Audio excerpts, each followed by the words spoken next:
Beep, beep. Hi everyone, I'm Matt, and today we're going to keep thinking about the huge topic of suffering. Now, last time we saw that the Bible gives us lots of answers and some not answers. In other words, while the Bible gives us lots of information, it doesn't always answer every question we have. But as we saw last time, there are three things that the Bible clearly teaches us. The Bible clearly teaches us that God is always good, God is always loving, and God is always in control. All right, Matt, don't go any further. Everyone, this is my friend Jazz. Yeah, hi. Jazz, what are you doing? Could you help me with this? Okay. What is this? This is our snazzy suffering question board Right. that we, the puppets, have made. Okay, very nice. But Yes. what am I meant to do with it? Can you put it over there? Okay. Yep, okay, no worries. Oh. Cool. Oh. So the puppets have been working on this so you can answer our questions. That's what. Okay, this is your questions. Why is there suffering? Yeah, well, we wrote more than just our questions. Okay. We wrote your answer. yeah. The Bible gives us lots of answers and some not answers. Yep. And people have disobeyed God, Yep. and it's not always that simple. No. And then there's Yeah. a little bit of summary about how God is always good, always loving, and is always in control. Jazz, I think that is a pretty good summary. Yeah, but you've got to come up with some snappier answers. well, as long as we remember that all of that is true, we can try. Oh, great. Right. Because our second question is, why do bad things happen to good people? Wow, this is a good question. Oh, I know it is. Like, if God's always good, always loving, and always in control, why does he let bad things happen to good people? Well, the Bible tells us that in all things, Yeah. God's working for the good. The good, there's a lot of yeah. Very nice. And that means that even in suffering, God is working for the good of those who love him, Really, even during suffering? even through suffering. We're going to watch a story from the Bible now about a man named Joseph. God works all things for good. The story of Joseph. Genesis 37 to 50. Scene 1. The good life. Joseph and his brothers lived with their father, Jacob. And Joseph was his father's favorite child. Joseph, my dear favourite son, I have a special gift for you. What is it, father? Why, it's this lovely Technicolor coat. I want you to wear it. Oh, gee, thanks, Dad. You're the best. Joseph went to show his 11 brothers his new coat. Hey, guys, check out this awesome coat that Dad gave me. Oh, hey, where are your awesome coats? We didn't get any awesome coats, Joseph. Really? Bummer, dudes. Oh, hey, let me tell you about these cool dreams I've been having. If you have to. Okay, in my first dream, we're all out in the fields collecting wheat, and suddenly my wheat stands up and your wheat bows down to mine. Pretty cool, hey? What? No, wait. There is more. In my second dream, the sun, moon, and stars bow down to me too. What, you think we're going to bow down to a little brat like you? Well, think again, pal. Yep, you better watch yourself, bro. Joseph's brothers hated him.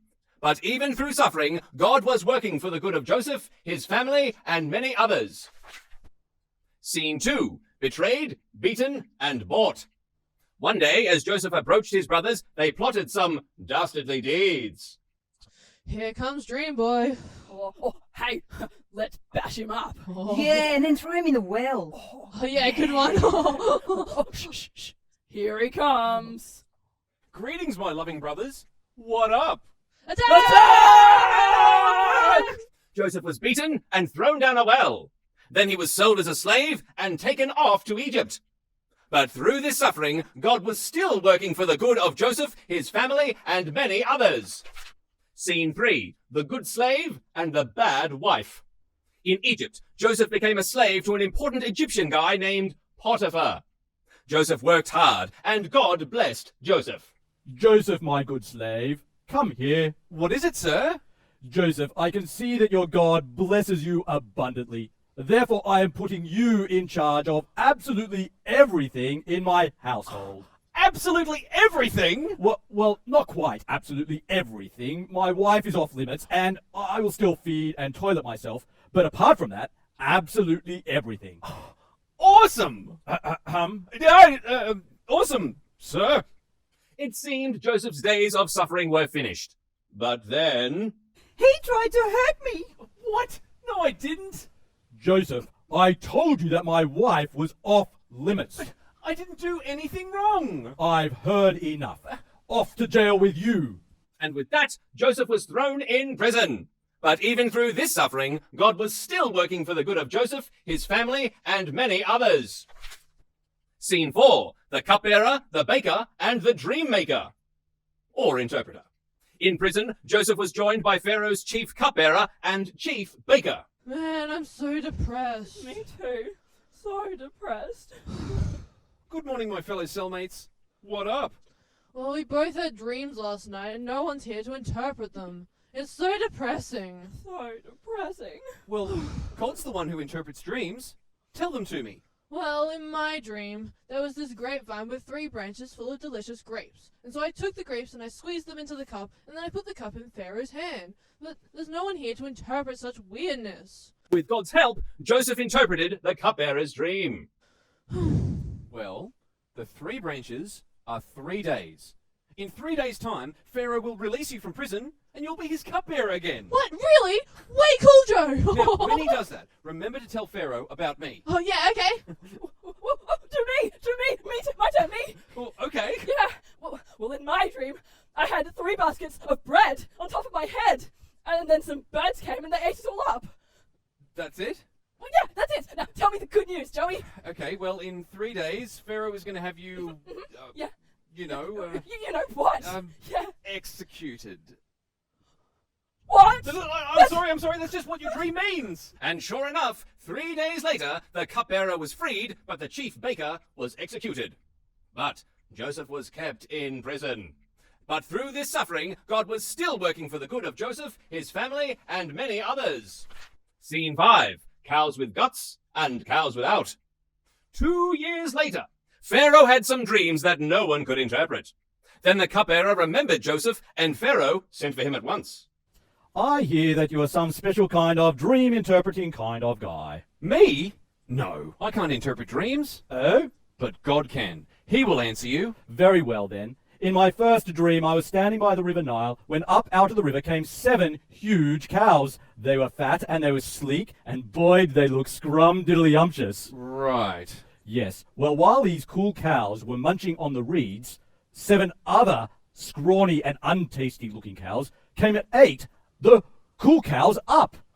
Just like that. Whoa! Yeah, and then in my second dream, there were 7 heads of good grain. And then there were 7 other heads of thin and withered grain.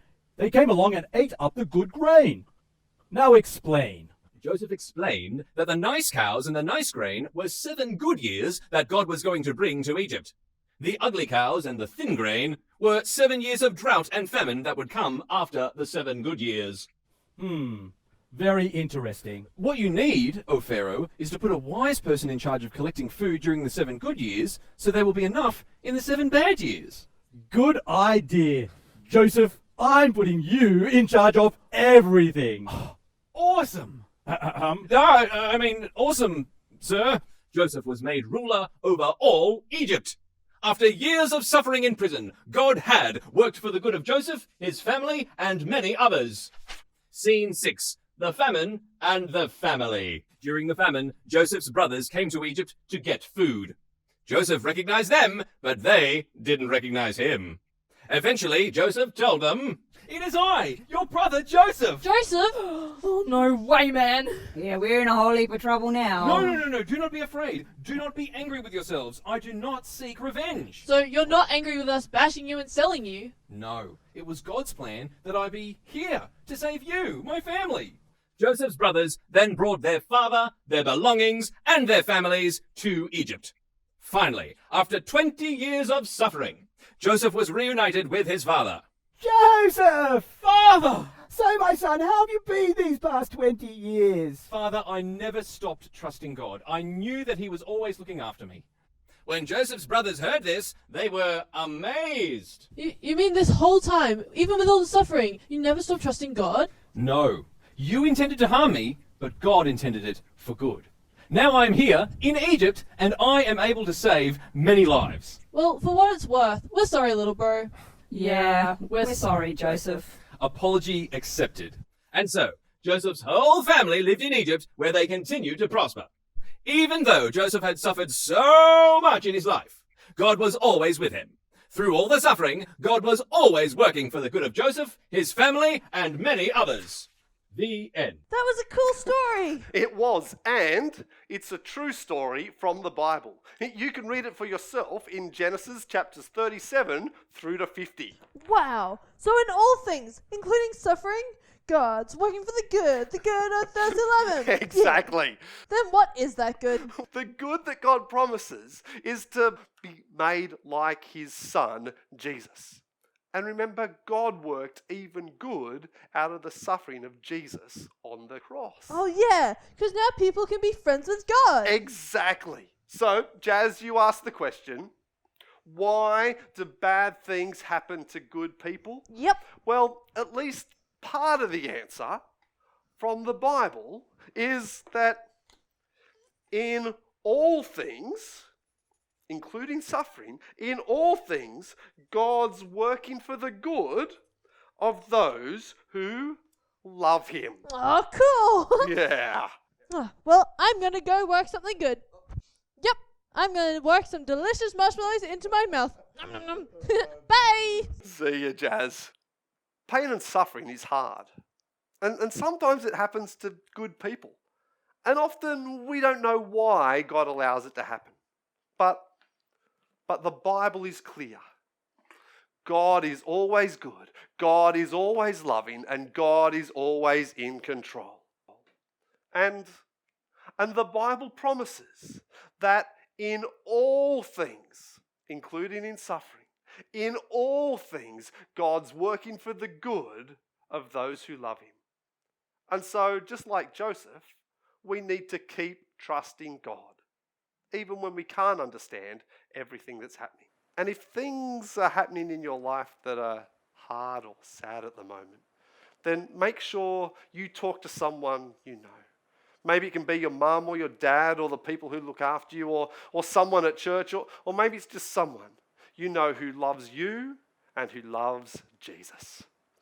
All right, we'll see you next time.